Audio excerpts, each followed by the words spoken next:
আসসালামু আলাইকুম বন্ধুরা। তো আমি এখন আছি হচ্ছে গাজীপুরের শ্রীপুরের সাতখামায়ের পশ্চিমপাড়া গ্রামে।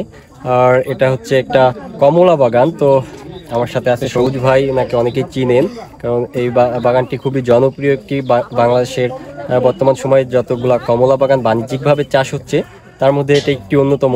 তো আসসালামু আলাইকুম ভাই। ওয়ালাইকুম আসসালাম। তো ভাইয়া এখানে মানে এই কমলাটা কি জাতের কমলা? আসলে তাওয়াক্কালনা ফ্রুটস একটি মিশ্র ফলের বাগান।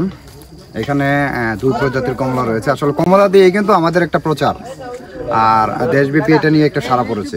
তো আমাদের পাশে ছিল দার্জিলিং জাতের কমলা, আর আমার পিছনে যেগুলো আছে এগুলো হচ্ছে চায়না ম্যান্ডারিন জাতের কমলা। যদিও কালার চলে এসেছে কিন্তু এটি এখনো খাওয়ার উপযোগী হয় না, এখনো অপরিপক্ক।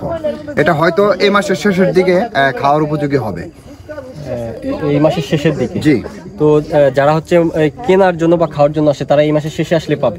তো ভাই এখানে এই ম্যান্ডারিন জাতের কতগুলা কমলা গাছ আছে? এখানে আমাদের মাদার প্ল্যান্ট, এটা আমরা 2021-এ পরীক্ষামূলকভাবে রোপণ করি। তো এই মাদার প্ল্যান্টে এই জাতের চায়না ম্যান্ডারিন জাতের 50 পিস গাছ রয়েছে, আর দার্জিলিং জাতের রয়েছে 100 পিস গাছ। এখন নতুন প্ল্যান্টে আমরা আরো 150 পিস গাছ রোপণ করেছি ইতিপূর্বে, আর এখন আবার তৈরি করেছি আরো 100 গাছ প্রায় রোপণ করব। তো প্রতিটা গাছে কি পরিমাণ ফল হয়েছে ভাই? তো আলহামদুলিল্লাহ, গত বছর যেটা পেয়েছি প্রায় 70 ভাগ ফলন পেয়েছি। তো এই বছর 100 ভাগ ফলন পেয়েছি। তো আশা করতেছি যে এক একটা গাছ থেকে প্রায় 15 থেকে 20 কেজি ফলন হবে। তো মাশাআল্লাহ। আর এগুলা কি হচ্ছে সবগুলা বাংলাদেশেই হবে নাকি বাইরের দেশেও পাঠানোর প্ল্যান আছে? না, এটা যদি আমরা দেখি যে আমাদের দেশের চাহিদা মিটিয়ে তারপর হচ্ছে বাইরে কান্ট্রিতে পাঠানোর চিন্তা ভাবনা। আর এখনো কিন্তু বাণিজ্যিকভাবে বাংলাদেশে কমলা তেমন ভাবে চাষ হচ্ছে না, কারণ প্রতিদিনই কিন্তু বাইরের দেশ থেকে বাংলাদেশে এই ফলগুলা সাইট্রাস জাতীয় বিভিন্ন ফল কিন্তু বাংলাদেশে ইনপুট করা হয়। তো আমরা যারা আছি বা নতুন উদ্যোক্তা যারা আছে তারা যদি চেষ্টা করে তাহলে কিন্তু এই ইনপুটের যে বিষয়টা এটি কমিয়ে কিন্তু আমাদের দেশের চাহিদা মিটিয়ে কিন্তু বাইরে রপ্তানি করতে পারবে। ভাইয়া এই মানে যারা হচ্ছে নতুন উদ্যোক্তা হতে চায় বা আপনার এই কমলা বাগানটি বিভিন্ন ইউটিউব বা নিউজে দেখে যারা হচ্ছে আগ্রহ প্রকাশ করে বা এই জাতের চারাগুলো নিতে চায় তারা কিভাবে নিতে পারবে? যারা নতুন উদ্যোক্তা আছে তাদের উদ্দেশ্যে সর্বপ্রথমে আমার একটা কথা থাকবে যে আপনারা যতটুকু সম্ভব আপনারা অবশ্যই যে কোনো বাগানে হোক যা পরিদর্শন করবেন, আগে বাগানের সাথে কথা বলবেন বা চাষির সাথে কথা বলবেন, কারণ ছোট পরিসরে শুরু করবেন। আর দ্বিতীয়ত হচ্ছে অবশ্যই জায়গাটা নির্বাচন করবেন যাতে স্যাঁতসেঁতে না থাকে এবং কি পানি নিষ্কাশন এবং পানির সেচের ব্যবস্থা থাকে। তারপর হচ্ছে আপনার গাছ নির্বাচনের ক্ষেত্রেও কিন্তু আপনার বিভিন্ন দিক নির্বাচন করতে হবে।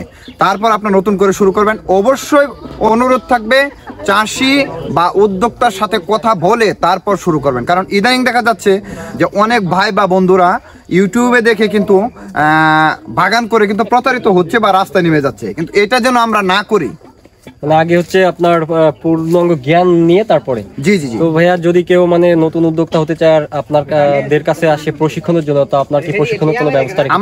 আমাদের কাছে যদি কোনো ভাই বা কোনো বোন যদি এই উদ্দেশ্যে আসে, শুধু বাগান করে না, যদি বাড়িতে অন্তত পক্ষে একটা গাছও থাকে, যদি কোনো কিছু জানার আগ্রহ থাকে, আমরা আমাদের বাগানের যেভাবে পরিচর্যা করি অবশ্যই চেষ্টা করব ওনাদেরকেও সেটুকু জানানোর জন্য। ধন্যবাদ ভাই আপনাকে।